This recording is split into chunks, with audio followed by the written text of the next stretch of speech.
So good morning students, good morning, good noon, good afternoon, जो भी student जब भी लेक्चर को एक्सेस कर रहे हैं, welcome to the lecture number 2 legal reasoning CS executive entrance test.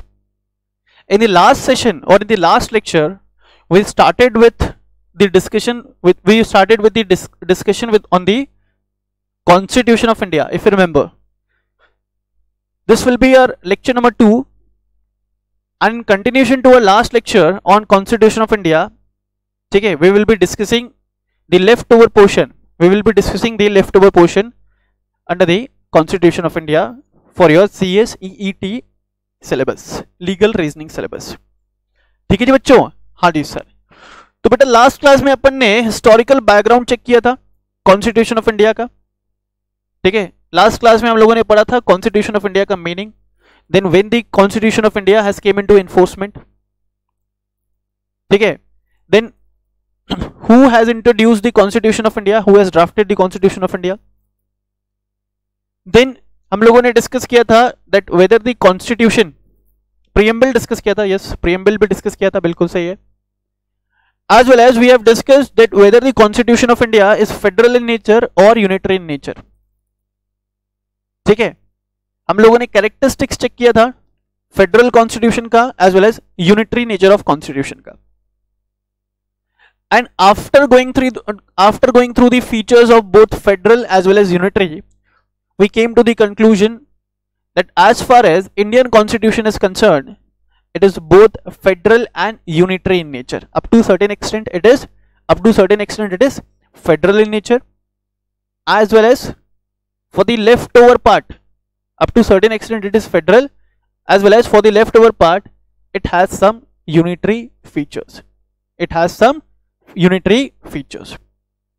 So I would expect every student who is viewing this particular lecture has already gone through the lecture number 1, and in case if you have not gone through the lecture number 1, I would request that before accessing this particular lecture, please go through lecture number 1. Okay? Otherwise you may have certain difficulties while understanding the concepts which will be discussed or which are going to be discussed in this particular lecture. ठीक है sir. तो चलिए बेटा इसी के साथ अपन start करते हैं. दिस विल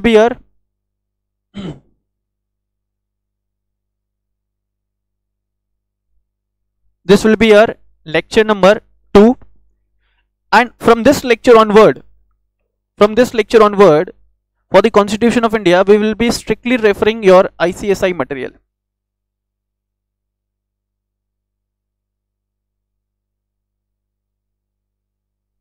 ठीक है, जिन स्टूडेंट्स के पास ये मटेरियल नहीं है वो स्टूडेंट इन मटेरियल्स को डाउनलोड कर सकते हैं, फ्रॉम दी ICSI वेबसाइट. ठीक है, और अगर सर डाउनलोड नहीं करना है तो आप क्या कर सकते हो, जो भी स्टूडेंट ये लेक्चर को देख रहे हो आप डायरेक्टली मुझे मैसेज कर सकते हो ऑन दिस गिवन नंबर. ठीक है, you can just WhatsApp me your details on this number. I will be forwarding this file which I am referring for this particular lecture and which I will be referring for all the upcoming lectures, है ना, as far as Constitution of India is concerned. ठीक है sir. तो ये कुछ basic चीजें ये lecture start करने से पहले अभी स्टार्ट करते हैं lectures. Let us start with the lecture. Okay sir. तो ये क्लास के अंदर we will be starting with the fundamental rights. ठीक है, फंडामेंटल राइट्स. तुमने ये वर्ड सुना है क्या पहले? हाँ सर सुना तो है. फंडामेंटल राइट्स के बारे में हम लोगों ने सर हमारे जूनियर क्लासेस में भी पढ़ा है. बिल्कुल पढ़ाओगे बेटा. What are the fundamental rights?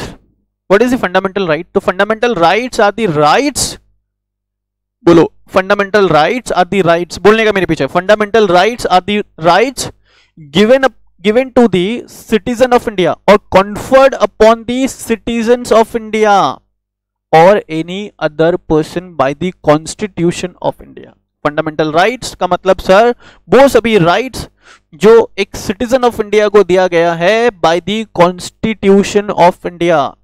फिर से एक बार, fundamental rights are the rights which have been given to the citizens of India by the Constitution of India. ठीक है जी बच्चों. हाँ जी सर. तो कितने फंडामेंटल राइट्स है, कितने फंडामेंटल राइट्स आपको दिए गए? सर हमें नहीं पता. 6 fundamental rights have been given. 6 fundamental rights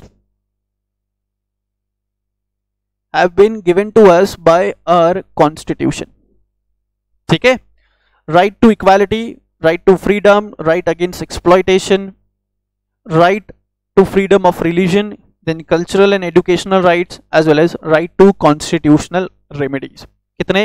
6. फिर से एक बार, right to equality, right to equality, right to equality, right to freedom, right against exploitation, right to freedom of religion, educational and cultural rights, as well as right to seek constitutional remedies और right to constitutional remedies. ठीक है, हम एक एक fundamental rights को in detail discussion करेंगे, एक detail हम लोग डिस्कस करने वाले,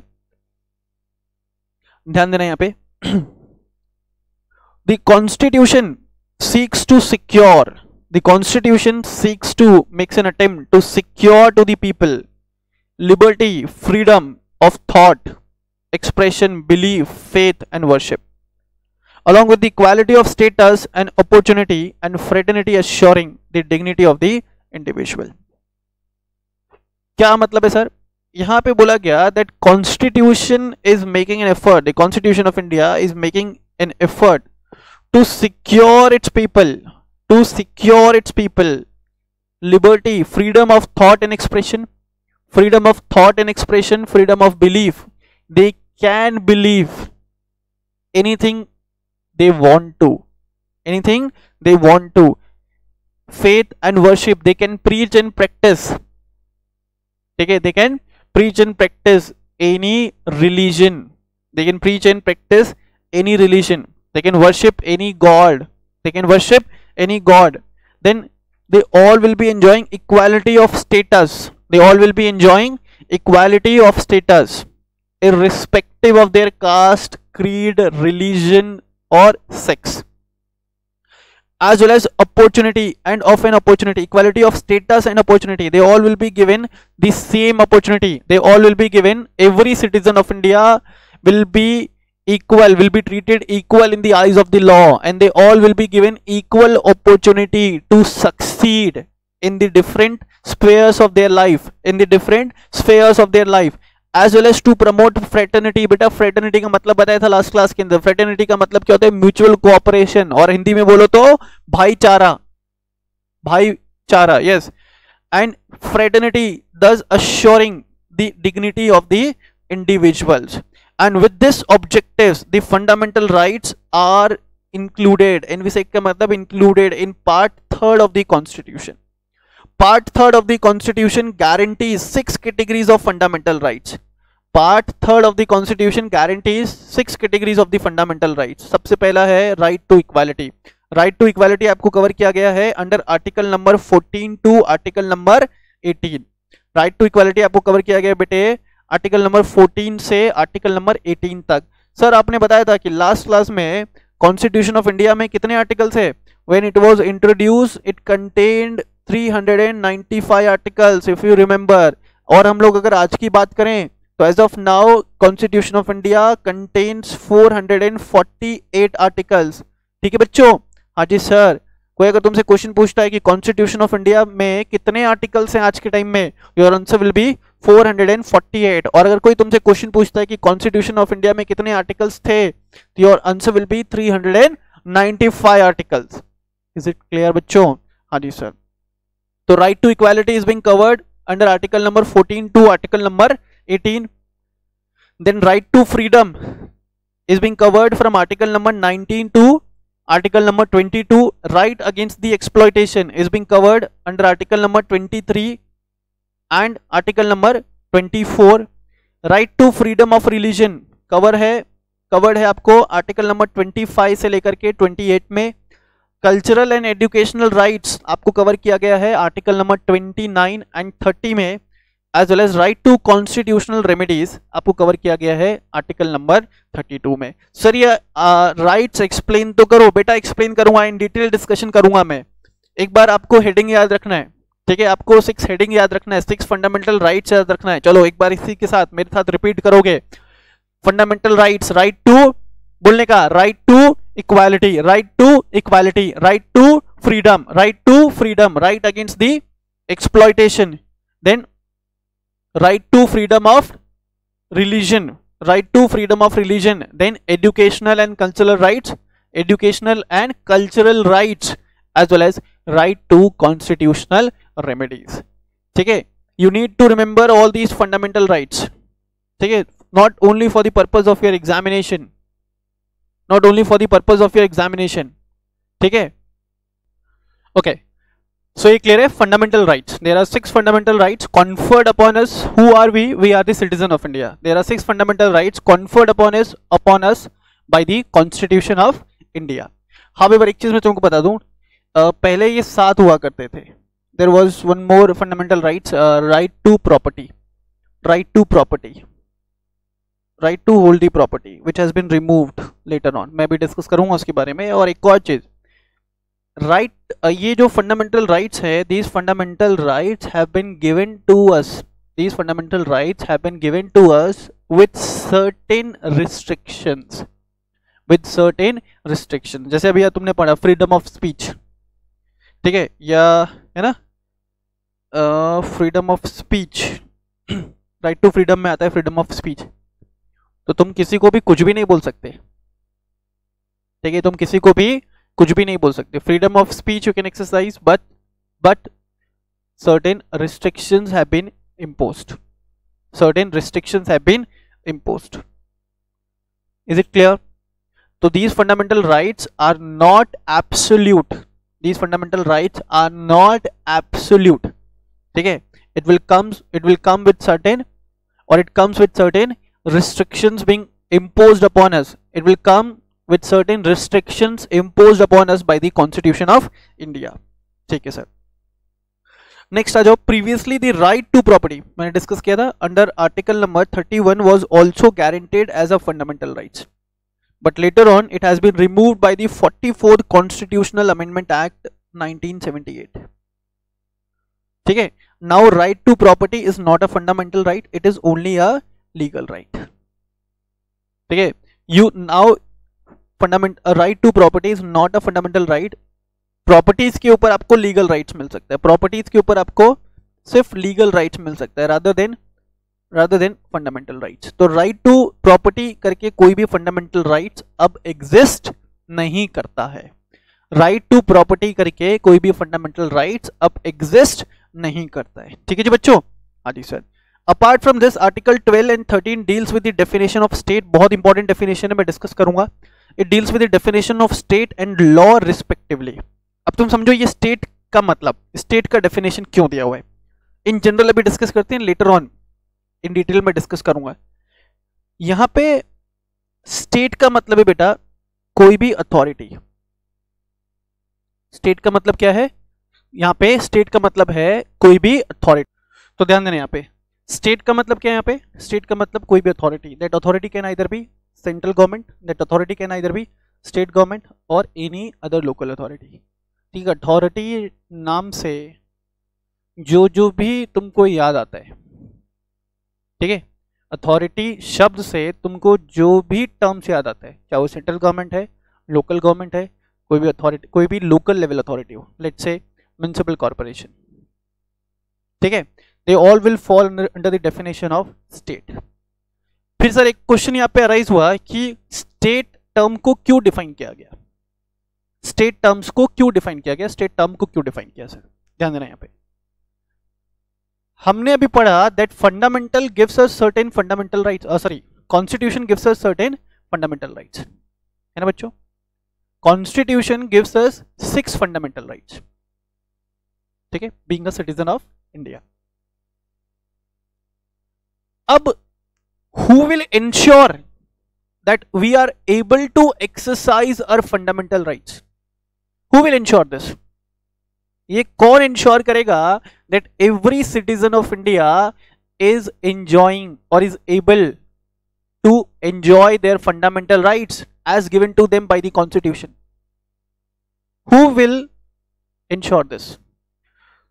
तो ये पावर दिया गया है किसको, स्टेट को. ये रिस्पॉन्सिबिलिटी किसके ऊपर है, स्टेट के ऊपर. In case if I have been deprived of, or in case if I am being prevented from exercising my fundamental rights, in case if I am being prevented from exercising my fundamental rights, तो मैं क्या कर सकता हूं? I can make an application, I can make a complaint, I can make an application or I can make a complaint before any authority.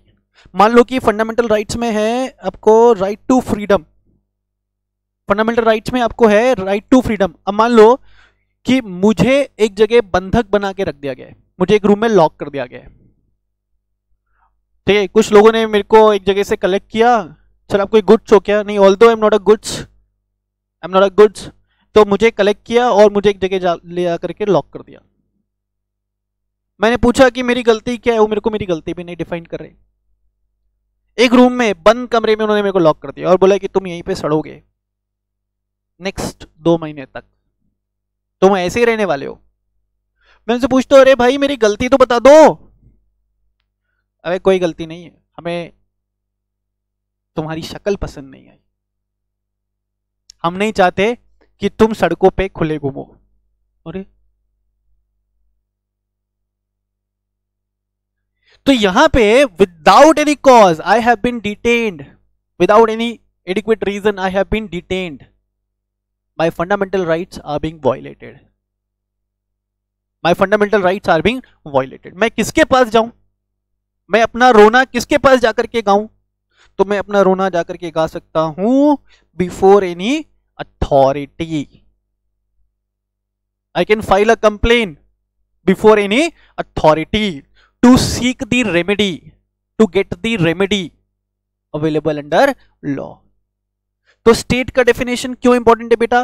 Because it is the state who will ensure, or it is the state who have been given with the responsibility to ensure that every citizen of India is able to exercise, every citizen of India is able to exercise their fundamental rights।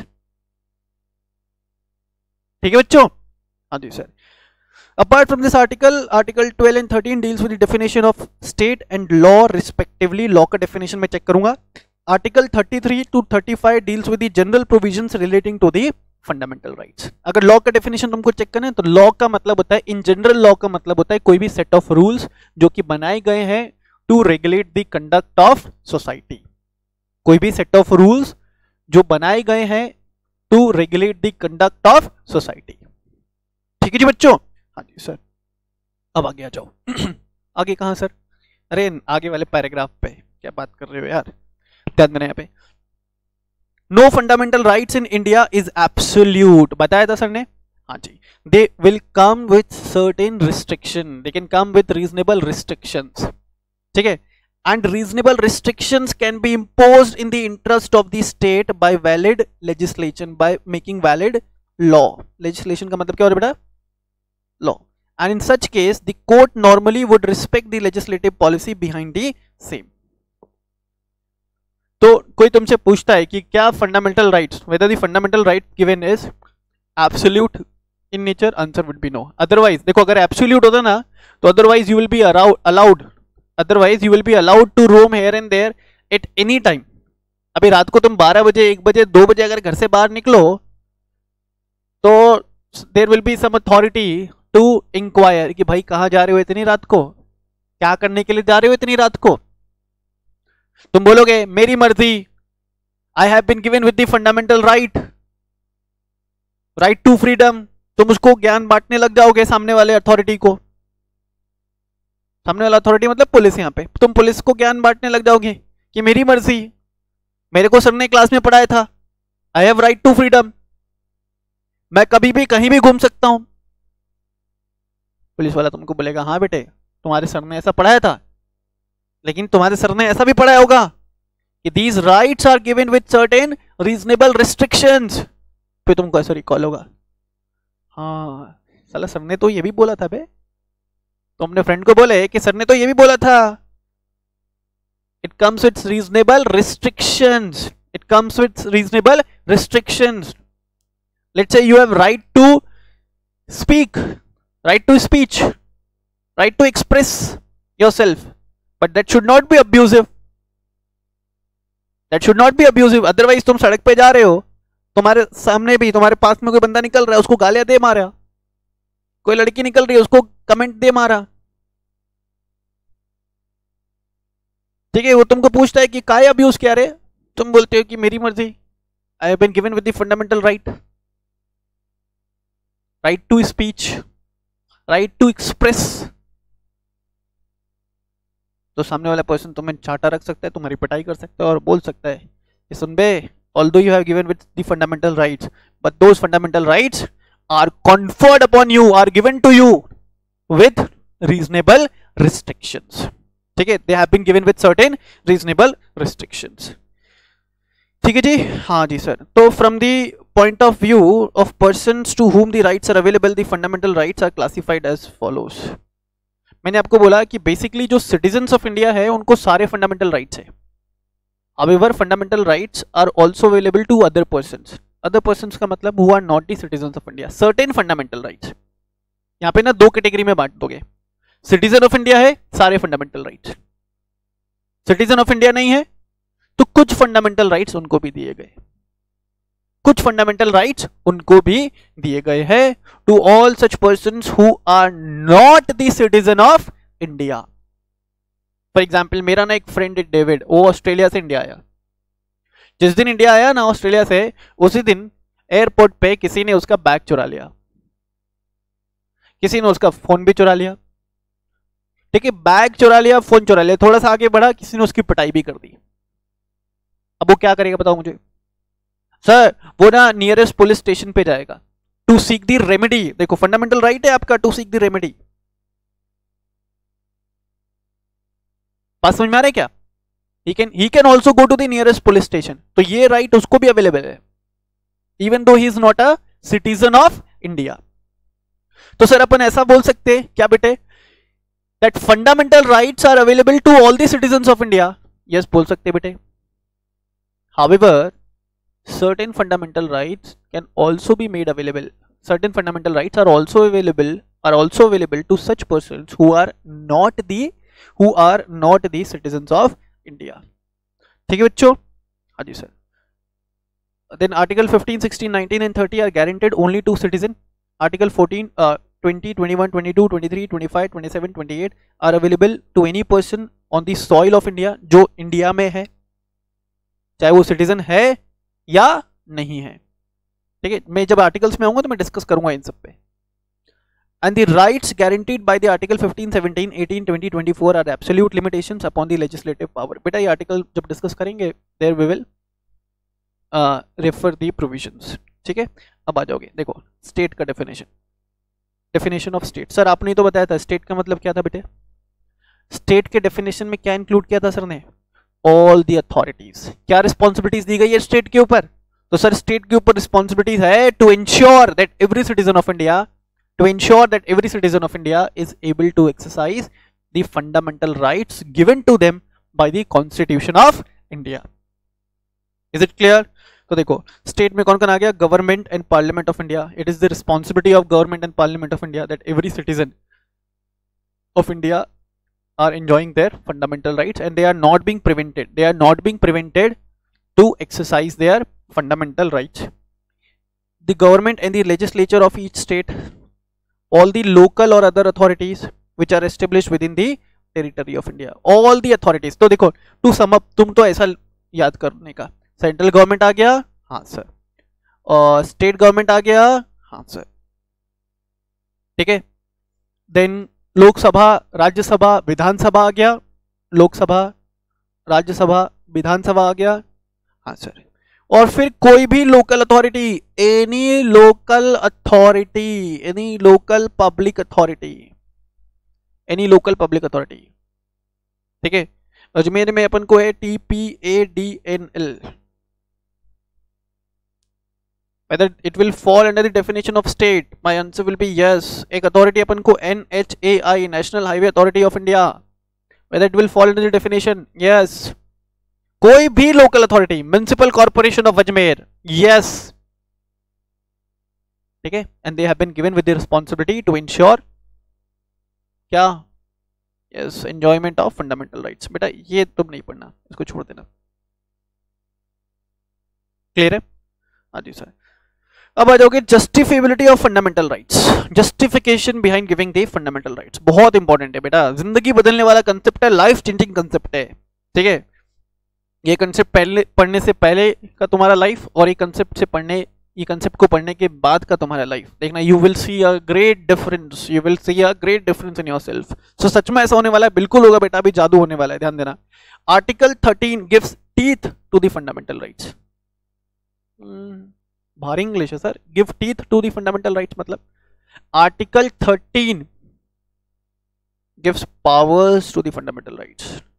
It lays down the rule of interpretation in regard to the law inconsistent with or in derogation of the fundamental rights। देखो आगे जो पढ़ने वाले हैं ना, मैं एक बार discuss करता हूं आपके साथ।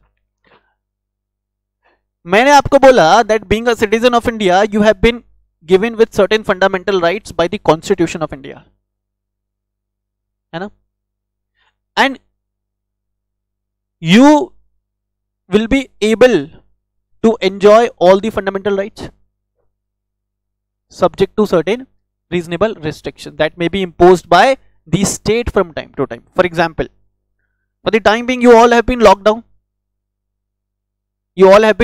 na, but you have right to freedom। तो सवाल उठा क्या है यहाँ पे, तुम्हारा फंडामेंटल राइट्स वायलेट हो रहा है, फंडामेंटल राइट्स का वायलेशन किया जा रहा है? Answer is no. मैंने बोला ना, फंडामेंटल राइट्स दिया गया है with certain reasonable restriction in the interest of the nation, ऐसा किया जा रहा है that you have been locked down back in your houses। बात समझ में आ रहा है क्या? हाँ सर।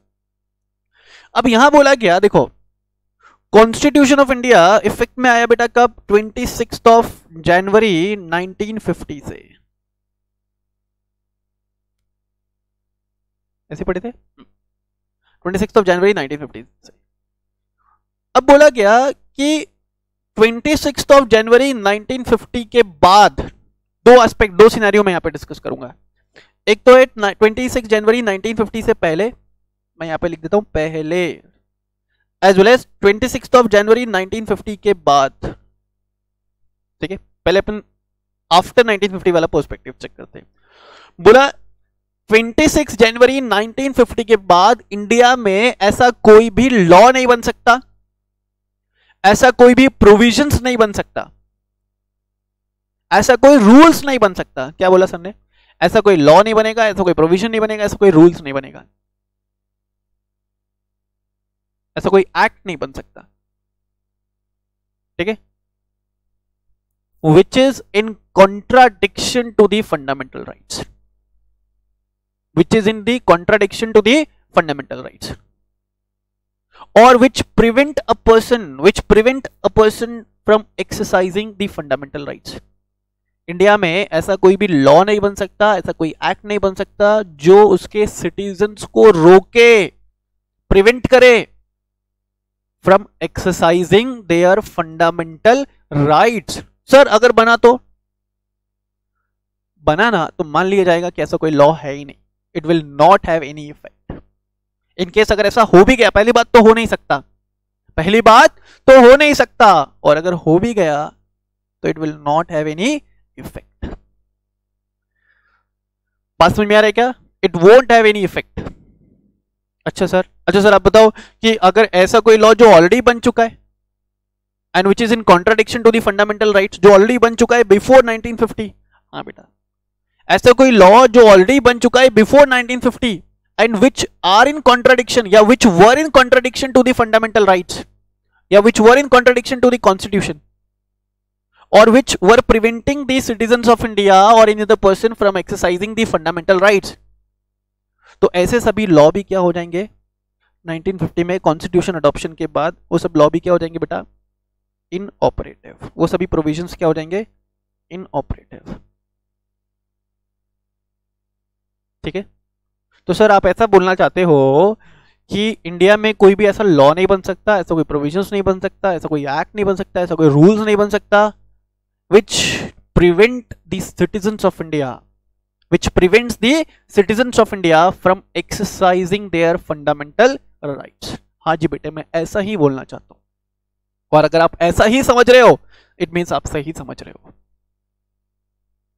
सर। लेकिन ऐसा भी तो हो सकता है कि मान लो एक्ट बना, certain provisions of the act are in contradiction to the fundamental rights and certain provisions of the act are okay. तो भैया जो कॉन्ट्राडिक्शन में है ना, जो प्रोविजंस कॉन्ट्राडिक्शन में है विद द फंडामेंटल राइट्स, उन प्रोविजंस को इनऑपरेटिव मान लेंगे कि वो है ही नहीं, एग्जिस्ट ही नहीं करते। Is it clear? बोलो बेटा, इज इट क्लियर? हाँ जी सर। चलो देखोगे यहाँ पे existing law article 13(1) relates to the law already existing in force that the laws which were in force before the commencement of the constitution. A declaration by the court of their invalidity however will be necessary before they can be discharged and declares that pre-constitutional laws are void to the extent, कब void हो जाएंगे? when they are inconsistent with the fundamental rights। pre-constitutional law का मतलब all those laws जो already frame किए जा चुके थे before the constitution of India came into enforcement. For example, कोई एग्जांपल दे सकते हैं क्या सर? हाँ बिल्कुल दे सकते हैं। Indian contract act, next chapter पढ़ोगे, sales of goods act, partnership act, transfer of property act. ठीक है जी बच्चों, ये सारे एक्ट्स कुछ ऐसे एग्जांपल्स हैं जो कॉन्स्टिट्यूशन अडॉप्ट होने से पहले आ चुके थे। तो बोला अगर इनके कोई प्रोविजंस फंडामेंटल राइट्स को कॉन्ट्राडिक्ट करते हैं, इनके कोई भी प्रोविजंस एक पर्सन को रोकते हैं from exercising the fundamental rights, तो सबको अपन क्या मान लिए जाएंगे? क्या मान लेंगे? वॉइड मान लेंगे। वॉइड मतलब मान लेंगे कि वो एग्जिस्टेंस में ही नहीं है, मान लेंगे कि ऐसा कोई लॉ है ही नहीं। फिर ये तो था existing law, pre constitutional effect बात कर रहे हैं। अब पोस्ट कॉन्स्टिट्यूशनल इफेक्ट, ऐसा कोई लॉ बाद में बन भी नहीं सकता, ऐसा कोई लॉ बाद में बन भी नहीं सकता which are inconsistent with the fundamental rights of the citizens of India। या ऐसा कोई लॉ नहीं बन सकता which prevents the citizen of India, which prevents any citizen of India from exercising their fundamental rights। is it clear बच्चों? हाँ जी sir. Next आ जाओगे, फंडामेंटल राइट्स अपन लोग डिस्कस कर रहे हैं। सबसे पहले राइट टू इक्वालिटी, ठीक है, राइट टू इक्वालिटी। अब राइट टू इक्वालिटी आपको कवर किया गया है under article number 14 to article number 18। Right to equality is being covered in article number 14 to 18।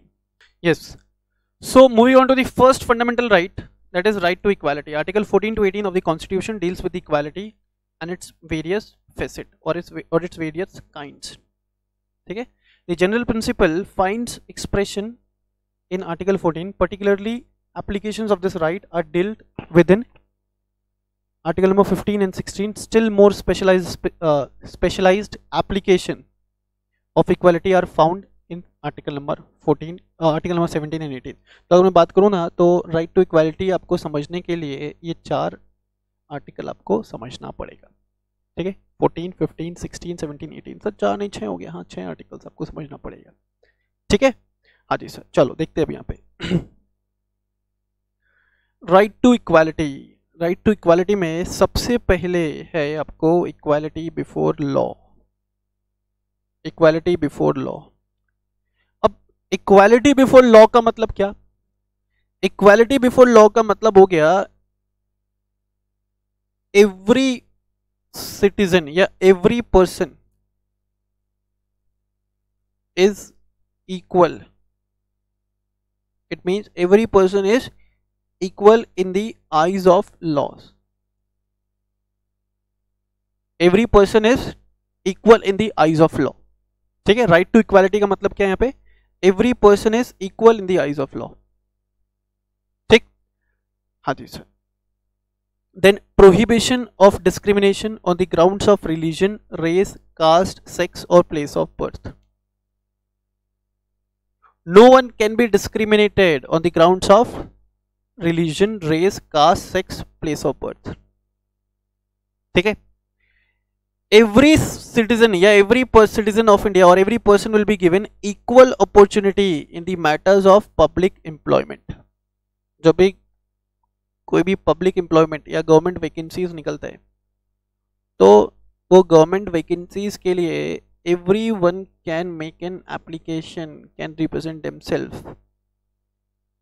ठीक है जी. Abolition of untouchability. We will not practice any kind of untouchability in any form. We will not practice any kind of untouchability in any form. ठीक है. हाँ जी. Then abolition of titles. Abolition of titles का मतलब है we will not accept any title. We will not accept any title given by any other person. However, it will not include educational titles. It will not include educational titles. For example, तुम समझो कि यार तुम लोग बोलते हो sir Avinash. Sir Avinash क्यों बोल रहे हो? क्योंकि तुमको लगता है कि यार जबरदस्त पढ़ा रहे सर, हमारे सर है, इसलिए हम लोग सर अविनाश बोल रहे हैं. अभी तुम सर अविनाश बोल रहे हो और एक पर्सन मेरे पास में खड़ा है जिसका नाम पंकज है और तुम उसको बोलते हो पंकज. ये पंकज, मुझे क्या बोले? सर अविनाश. पास वाले को क्या बोल रहे हो? ये पंकज. तो जो यार पास वाला बंदा है ही विल फील डिस्क्रिमिनेटेड. समझ रहे हो? तुम मुझे सर अविनाश करके मत बोलो.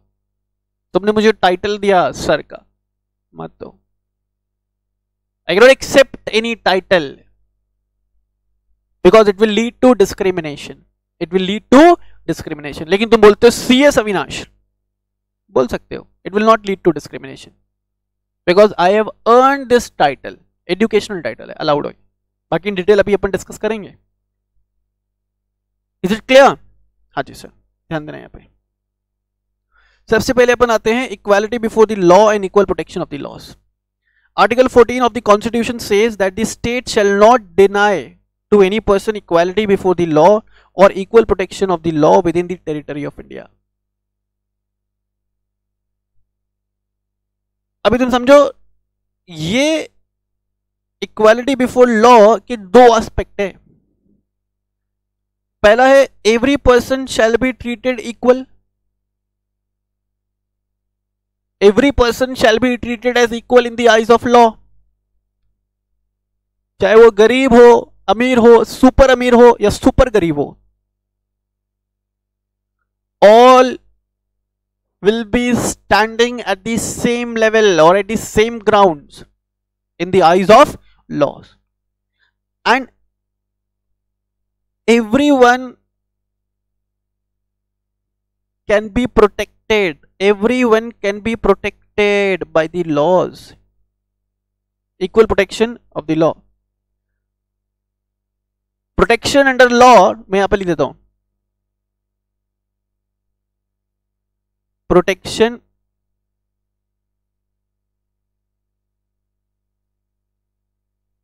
under law is available to every person. अब मान लो कि मैं तो कंपनी सेक्रेटरी हूं, मैं तो अच्छा अर्निंग भी करता हूं, मैं तो एक अच्छा स्टेटस भी मेंटेन करता हूं सोसाइटी में. ठीक है, मेरे घर पे ना चोरी हो गया. मेरे घर पे चोरी हो गया तो मैंने क्या किया, मैंने नियरेस्ट पुलिस स्टेशन में कंप्लेंट फाइल किया. तो वो अथॉरिटी ने मेरा कंप्लेंट रजिस्टर कर लिया और उसके ऊपर इन्वेस्टिगेशन भी स्टार्ट कर दिया. अब मेरे पड़ोस में गुल्लू रहता है. कौन रहता है बेटे? गुल्लू. वो बेचारा बहुत गरीब है. ठीक है, छोटे से घर में रहता है, बहुत गरीब है. उसके भी घर में चोरी हुआ. जिस दिन मेरे घर में चोरी हुआ उस दिन उसके घर में भी चोरी हुआ. मैंने रिपोर्ट लिखाई, अथॉरिटी ने रिपोर्टिंग किया, रिपोर्ट लिखा, एफआईआर लॉन्च किया. गुल्लू भी रिपोर्ट फाइल करने के लिए गया, कंप्लेंट फाइल करने के लिए. गुल्लू ने बोला कि मेरे घर से ना एक चम्मच गया, एक कटोरी गया और एक प्लेट भी गया. पुलिस वाला हंसता है, तो साला ये क्या कंप्लेंट लिखाने के लिए आया तू? गुल्लू बोलता है कि मेरे पास यही था, वो तो कपड़ा में पहन के सोया था, अदरवाइज ये भी ले जाता. वो बहुत घटिया लेवल का चोर था. पुलिस बोलता है कि तुम मेरे फिरकी लेने के लिए आए क्या? गुल्लू बोलता है नहीं साहब, मैं कहां फिरकी लूंगा आपकी. मेरे पास वही एसेट्स था, एक चम्मच, एक कटोरी और एक प्लेट, और मेरे घर से चोरी हुआ है बेटा, मान लो कि 10 लाख रुपए कैश चोरी हुए हैं, 20 लाख का ज्वेलरी चोरी हुआ है, मेरी कार चोरी हो गई है, सर अब तो स्टेटस है ना। तो whether the authority can deny to lodge the complaint of Gullu, lodge the complaint of Gullu? Answer is no. Everyone is given equal protection under the law. तो दोनों कंसेप्ट क्लियर है। Equality before the law in the eyes of law, बोलते हैं कानून अंधा है इसलिए सब बराबर है, उसको कोई भी बड़ा छोटा नहीं दिखता है, ठीक है। Equality before law, equal protection of the law, everyone will be given protection under law irrespective of their caste, creed, religion, status, whatever the case may be. चलो, as is evidence, Article 14 guarantees to every person the right to equality before the law or the equal protection of the law. The term equality before the law, which is borrowed नहीं होगा बेटा, borrowed from English common law, is a declaration of equality of all the person within the territory of India. Every person is equal within the territory of India. लेकिन यहाँ पे ना एक question है, क्या क्वेश्चन है देखो सर, आपने बोला कि as per the equality before the law everyone can be treated as equal.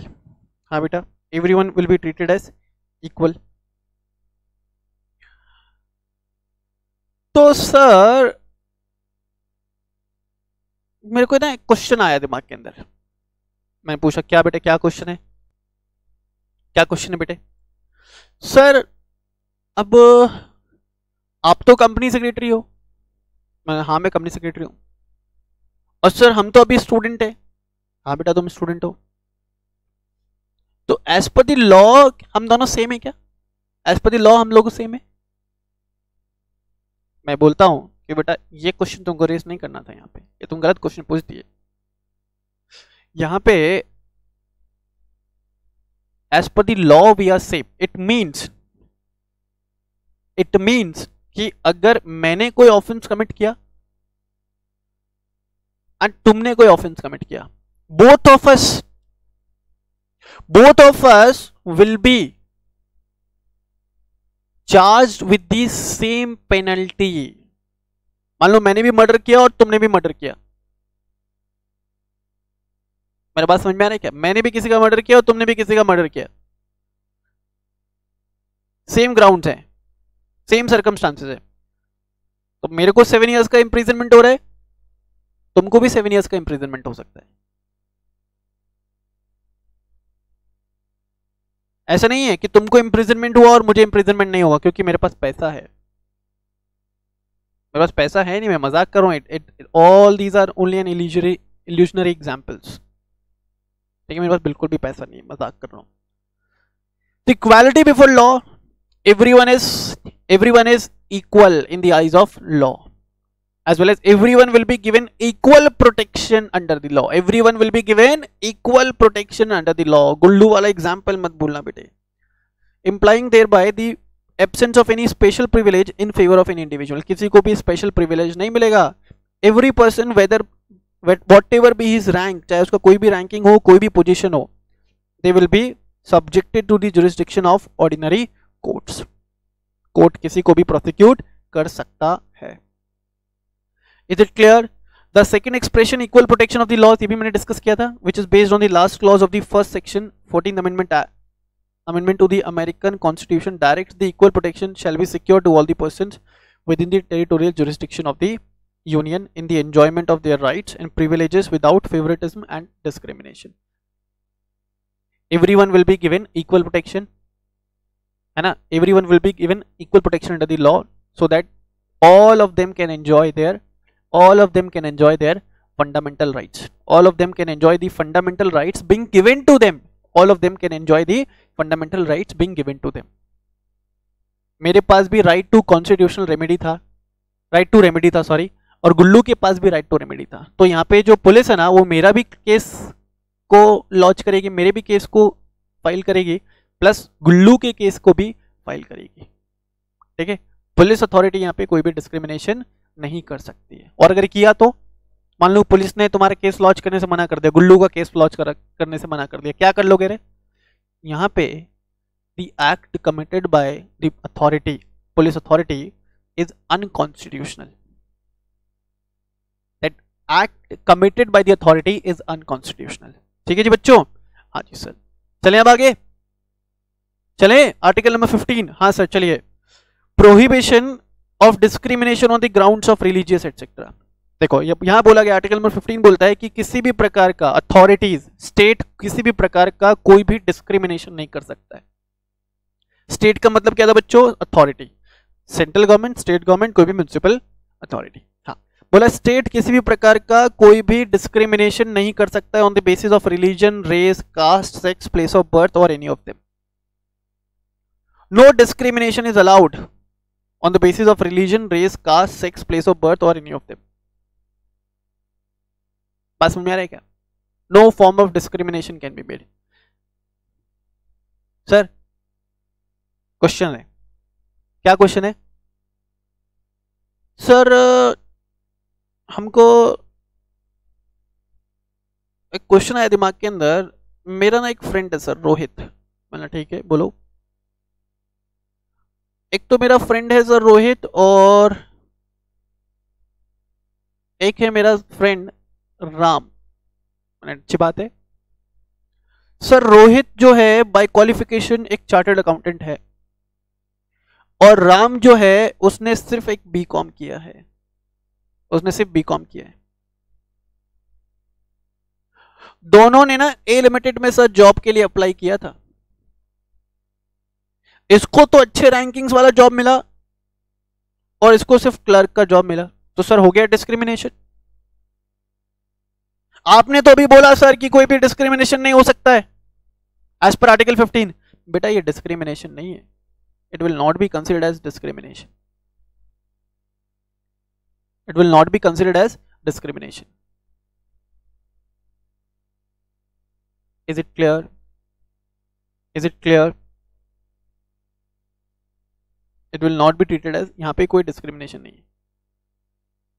यहाँ पे लोगों को डिफरेंशिएट किया गया है on the basis of the capabilities which they have, on the basis of the skills which they have. अभी मान लो कि मैं कहीं पे जाता हूं और वहीं पे हमारे प्राइम मिनिस्टर नरेंद्र मोदी भी जाते, who will be given more preference? Of course नहीं, prime minister, of course prime minister. तो क्या मेरे साथ कोई डिस्क्रिमिनेशन हो रहा है? नो। बोला अगर डिस्क्रिमिनेशन हो रहा है on the basis of skills, knowledge, experience, expertise, that would not be treated as, that would not be treated as discrimination. ठीक है जी बच्चों? हाँ देखो, article 15(2) lays down that no citizen shall be subjected to any disability, restrictions or conditions with regard to access to shops, public restaurants, hotels and place of public entertainment। ऐसा नहीं है कि अपन किसी पर्टिकुलर सेगमेंट ऑफ लोगों को restrict कर दे कि ये लोग रेस्टोरेंट में नहीं आएंगे या ये लोग पब्लिक प्लेसेस पे नहीं आएंगे, नहीं कर सकते। किया तो अनकॉन्स्टिट्यूशनल। ठीक है, काफी बार ऐसे भी होता है ना, ये कुछ ऐसे अपन को सुनने को मिलता है मीडिया में, न्यूज़ में, कि एक पर्टिकुलर कास्ट के लोगों को वो मंदिर में जाने से मना कर दिया। They are not suppose to enter into the temple. तो whether it is a valid act? Not at all, it is unconstitutional. It is unconstitutional. No such form of discrimination can be made. ठीक है, on the basis of any of these grounds. Or the use of wells, tanks, bathing ghats, roads and places of public resort which are maintained wholly or partially of state funds or dedicated to the use of general public.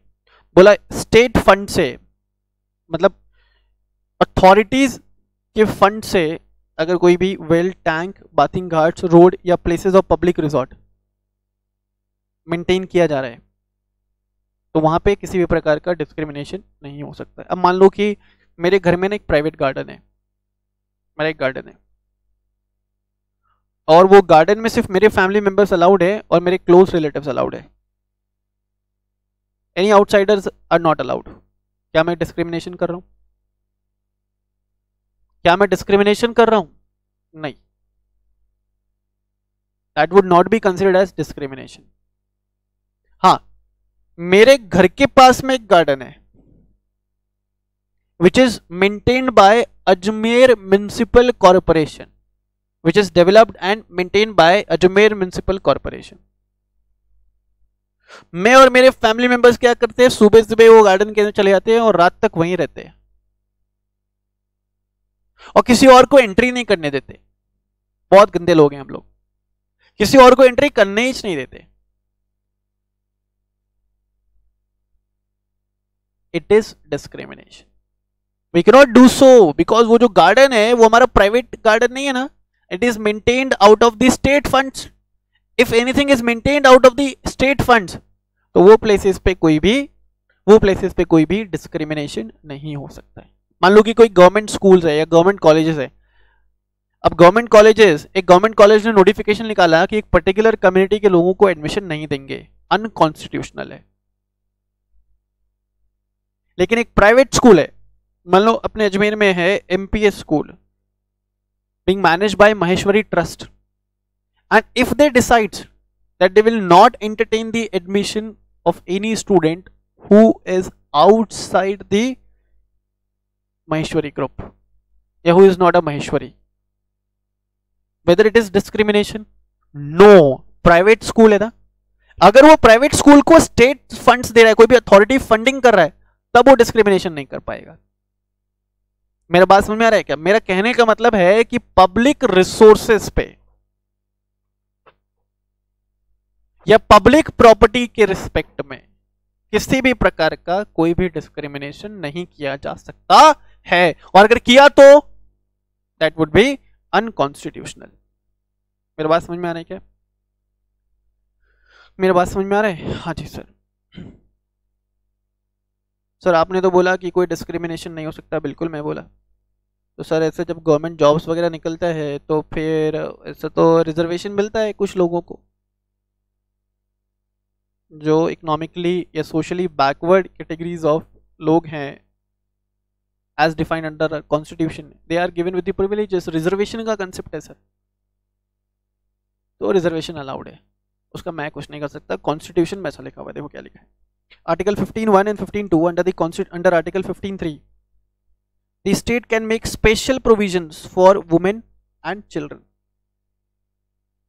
It is under this provision that the court have upheld the validity of legislation or executive order discriminating in favor of women.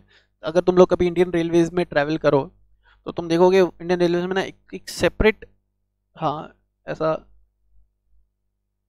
एक separate bogie रहता है, ठीक है, specially reserve for women. Public transport को access करो तो कुछ seats reserved होता है स्पेशली फॉर वुमेन और childrens. whether it will amount to discrimination? Answer is no.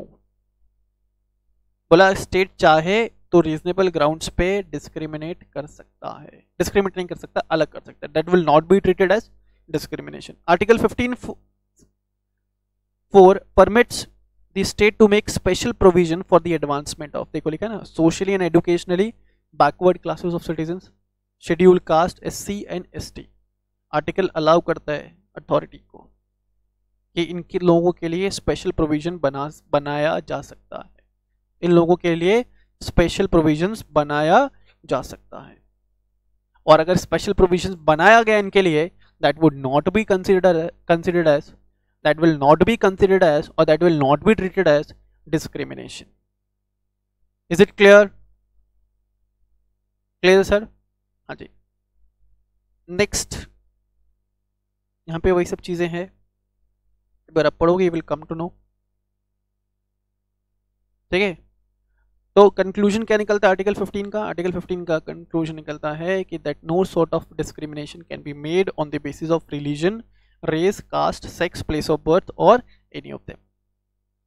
However, special provisions can be made. However, special provisions can be made for women and children as well as for socially and educationally backward classes of citizen or SC or ST. अगर इनके लिए special provision बनाया तो that would not be treated as discrimination. बात समझ में आ रहा है क्या? ये डिस्क्रिमिनेशन किसके रिस्पेक्ट में? ये डिस्क्रिमिनेशन था in respect of public property, है ना, in respect of public property या in respect of any employment और जॉब्स जो गवर्नमेंट्स के अंदर आता है। ठीक है जी, हाँ जी सर। तो आर्टिकल 15 आपका खत्म होता है, ये सब पढ़ोगे, deals with the same things. Clear? हाँ जी sir.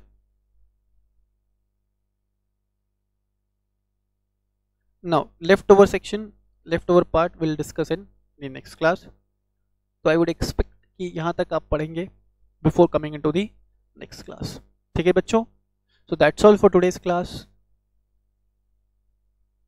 We are winding up this session. Till then, bye bye, take care, thank you.